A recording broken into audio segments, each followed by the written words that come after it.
Zahvaljujem.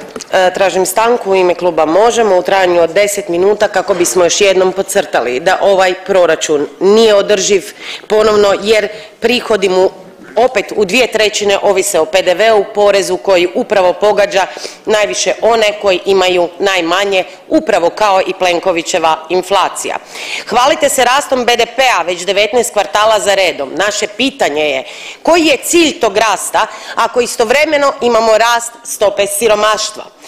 Koji je cilj tog rasta kada naši stariji sugrađani ne mogu dostojanstveno živjeti od penzije?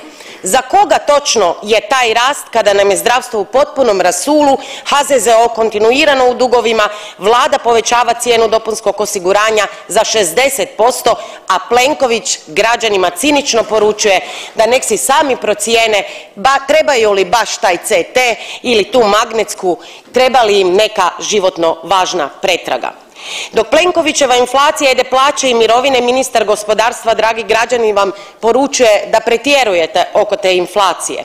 I na kraju, vi tvrdite da je proračun razvojan, a vaš model razvoja temelji se isključivo na eksploataciji i špekulaciji.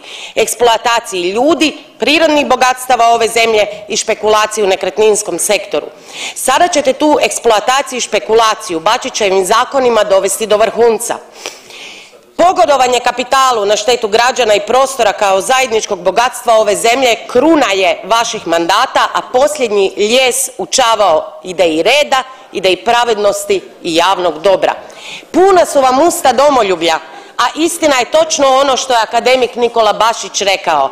Ono što smo teško obranili u ratu, sada ćemo izgubiti u gruntovnici. Hvala.